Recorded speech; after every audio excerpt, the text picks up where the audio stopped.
যারা আমার ভিডিওটা দেখছেন তারা ভিডিওটাকে লাইক করবেন, আর যারা আমার চ্যানেলটা রেগুলার দেখেন তারা চ্যানেলটাকে সাবস্ক্রাইব করবেন।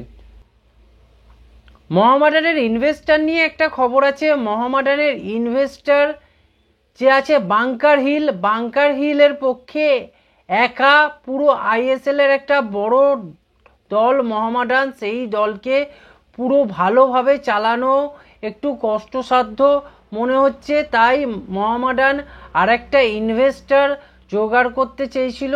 সেইটা মোহামেডানের সচিব রাজুদা, উনি কিন্তু স্পেনে গিয়ে এবং স্পেনের একটা অনুষ্ঠানে আরবের একটা বহুজাতিক সংস্থা লুলু গ্রুপের সঙ্গে তারা কথাবার্তা বলে যে মোহামেডানকে ইনভেস্ট করার কথা। কিন্তু লুলু গ্রুপ প্রথমে মোহামেডানকে ইনভেস্ট করতে চেয়েছিল, কিন্তু পরে মোহামেডানকে ইনভেস্ট করতে তারা আর চাইছে না, এবং তাই জন্য মোহামেডান বাংকার হিলের সাথেই এখন রয়েছে এবং বাংকার হিলের ওপরেই মোহামেডানের যে দায়িত্বটা সেটাই রয়েছে।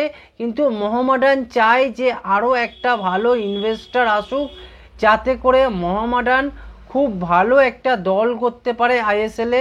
সেই জন্য কিন্তু মোহামেডান বিভিন্ন সংস্থার সাথে কথা বলছে, কিন্তু এখনও সেইভাবে কোনো সংস্থাকেই মোহামেডান কনফার্ম করতে পারছে না। তাই জন্য মোহামেডানের পক্ষে ইনভেস্টর এই মুহূর্তে জোগাড় করাটা সম্ভব হয়ে ওঠেনি, এবং বাংকার হিল তারা তাদের মতো করে মোহামেডানকে যথেষ্ট পরিমাণ অর্থ দেওয়ার চেষ্টা করছে। মোহামেডান চাইছেও একটা ভালো দল করতে এবং সেই দিকে মোহামেডান এগোচ্ছে, কিন্তু কিছু কিছু জায়গার জন্য মোহামেডান পুরোপুরি এগোতে পারছে না। সেটা হচ্ছে কি, বিরাট পরিমাণ একটা ট্রান্সফার ফি দিয়ে প্লেয়ারকে নিয়ে আসতে হবে। এই জন্য মোহামেডানের কাছে যে পরিমাণ অর্থের প্রয়োজন আছে সেই পরিমাণ অর্থেরটা এই মুহূর্তে নেই।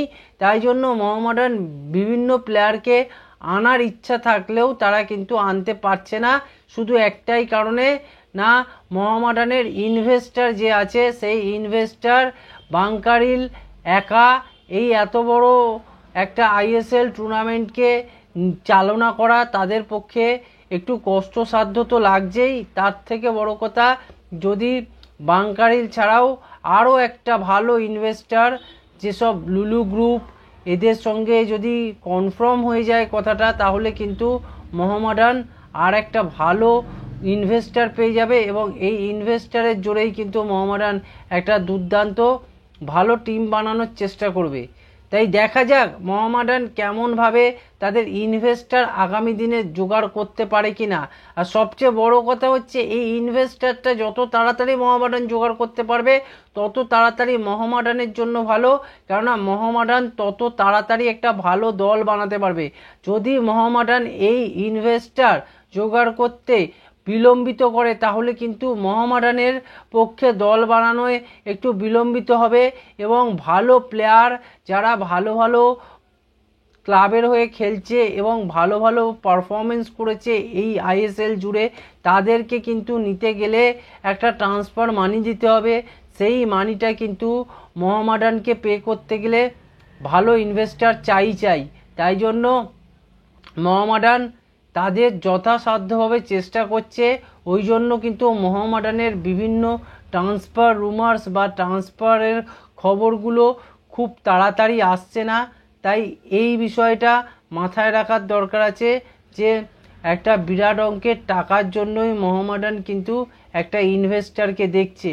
তাই সর্বোপরি এই সব বিষয়গুলো যখনই মোহামেডানের একেবারে সলভ হয়ে যাবে, তখন মোহামেডান ক্লাব একটা স্ট্রং পজিশানে চলে যাবে। আশা করি খুব তাড়াতাড়ি মোহামেডানের সর্বস্ব এই ইনভেস্টর জনিত সমস্যাটা সমাধান হবে।